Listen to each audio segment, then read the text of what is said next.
Arkadaşlar herkese selamlar. Bugün harika bir ürün tanıtımında sizlerle birlikteyim. Bugün karşımızda Oppo'nun Find X2 telefonu var.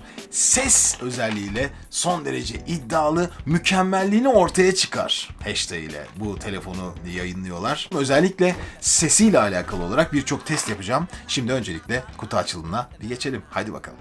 The Oppo Find series pushes the boundaries of technology to constantly create new possibilities. Now, we're doing it again, awakening your senses with the new Find X2 series.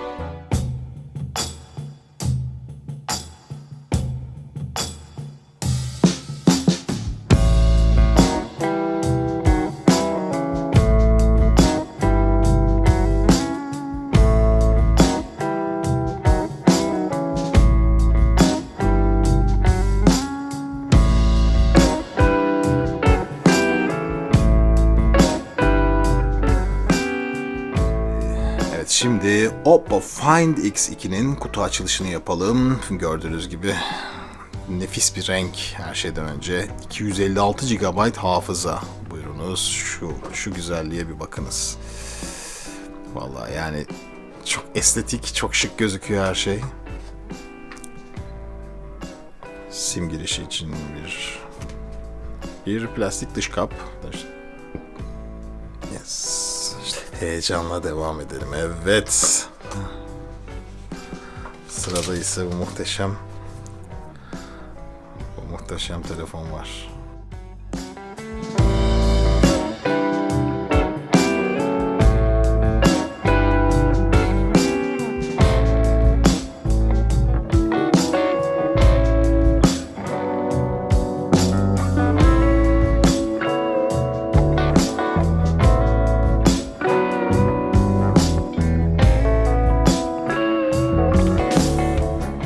Arkadaşlar, abartmıyorum.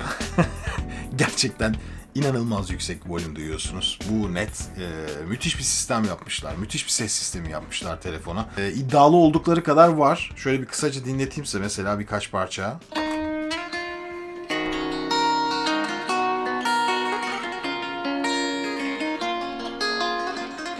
Oldukça yüksek bir kalitede duyuyorsunuz.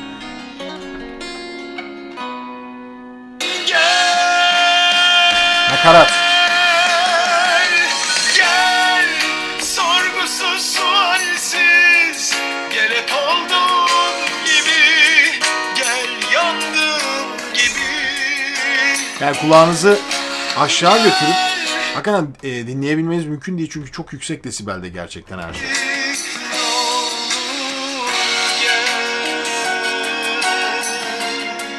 Yani tam yanındayken maksimum 83 desibel görüyor çocuklar. En düşük 70 ile 83 desibel arasında şu an her şey. Birkaç tane daha şey dinlemek istiyorum. Mesela şöyle YouTube'dan bir maç açayım. Herhangi bir maç. Evet, sanki dediğim gibi bu yanınızda büyük bir hoparlör taşımaktan çok farklı bir şey değil. Özellikle bu iş için tasarlanmış bir telefonla karşı karşıyasınız.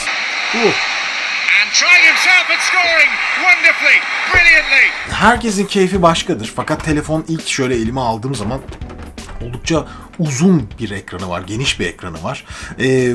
Yan tarafı görüyorsunuz, şu çok yani estetik duruyor ve benim için rahat. Ben aslında telefonları kullanırken yani bir müzisyen mantığıyla oturup böyle çok detaylı, çok aşırı benim için detaya çok gerek yok. Fakat telefonda müziği...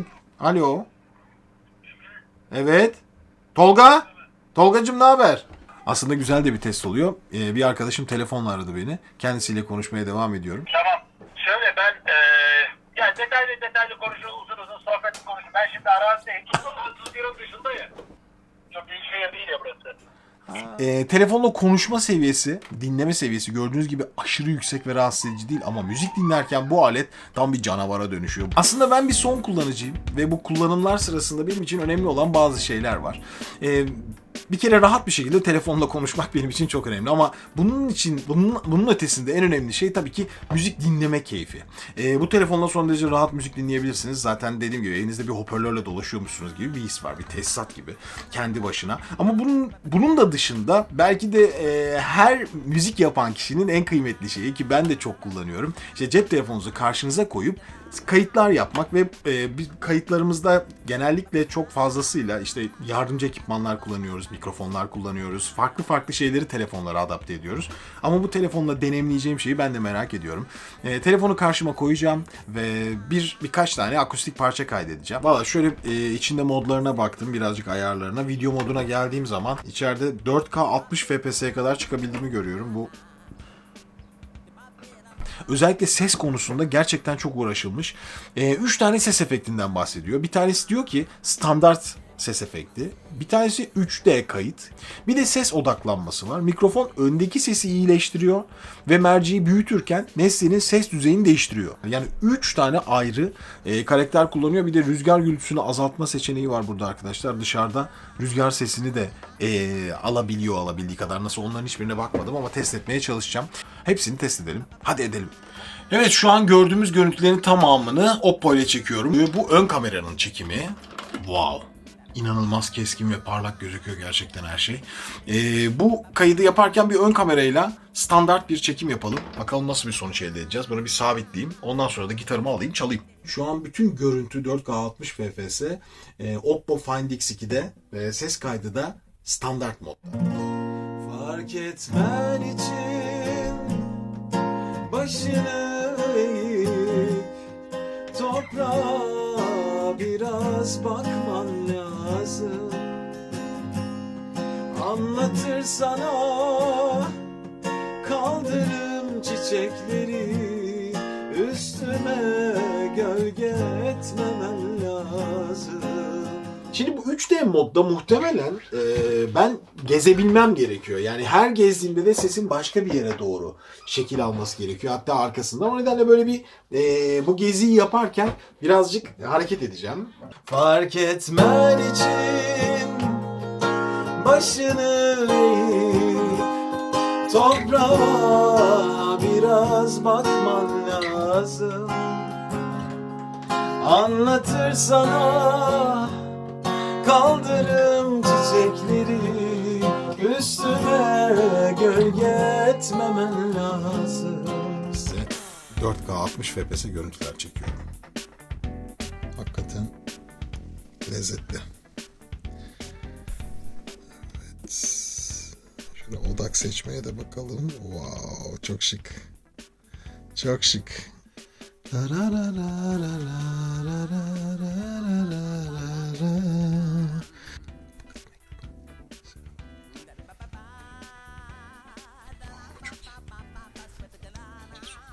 Oo, dehşet bir şey. Olağanüstü detay. Olağanüstü detay. Şaşırtıcı, daha da geliyor mu?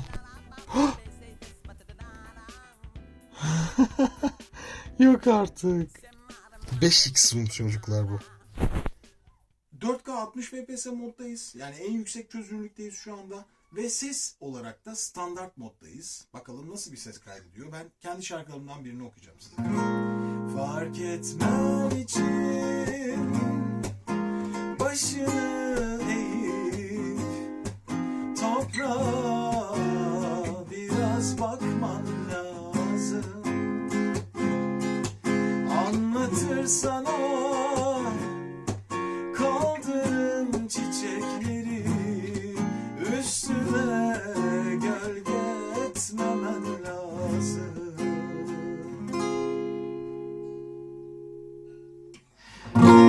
Fark etmen için başını eğip toprağa biraz bakman lazım.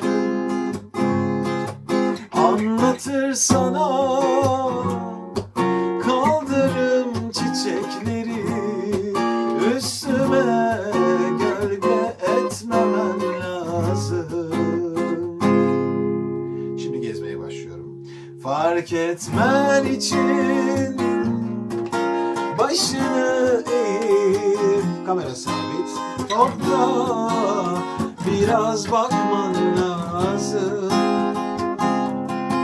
Anlatır sana kaldırım çiçekleri, üstüme gölge etmemen Şimdi 3. modumuzdayız arkadaşlar. Ses odaklaması modu. Bu mod diğerlerinden farklı. Bu tam karşı. Yani sesin geldiği yeri odaklayıp diğer yerleri herhalde biraz absorbe eden bir stile sahip. Bakalım nasıl bir kaydı var. Fark etmen için başını eğip toprağa biraz bakman lazım. Anlatır sana kaldırım çiçekleri, üstüme gölge etmemem lazım. Mükemmelliğini ortaya çıkar hashtag ile Oppo karşımızda. Bakalım bu mükemmellik ses kayıtlarına ne kadar yansıyor? Onları bir test edelim. Şimdi hoparlörlere aktarıyorum sesleri. Direkt cep telefonunda çektiğim 4K görüntüleri burada izleyip karar verelim. Önce şöyle bir baştan aşağı çektiğim fotoğraflar dahil her şeye bakmak istiyorum, videolar en son. Wow, çok güzel çıkmış. Evet, demek istediğim buydu işte abi. Şöyle biraz zoomlayalım. Şaka gibi. Değil mi? Yani fotoğraf çekimleri zaten çok başarılı gerçekten. Yüksek çözünürlük olduğu hemen belli ediyor. İstediğim gibi kullanabileceğim bir sürü şeye sahip oluyorsunuz. Özellikle yakın çekimler denemişim ki hani bakalım ne kadar zoomlayabiliyorsa, çok başarılı. Baksanıza şuraya. Ne kadar girebiliyorum. Oo, şaka. Şaka. Gerçekten şaka gibi, çok iyi. Oo, tam ekran fotoğrafı olmuş. Baksanıza şuraya. Müthiş gözüküyor ya. Çok beğendim. Abi bazen işte bak bu da efektsiz halleri bir de yani çocuklar. Hani bunu gerçekten tam anlamıyla yaptığın zaman ya işin sonucu çok üst düzey bir şey çıkacak yani renklerini falan. Böylece fotoğraf deneyimimiz de oluyor bu aletle gerçekten. Çok güzel. Gece çekimi arkadaşlar bu da. Stüdyo kapkaranlık, akşam.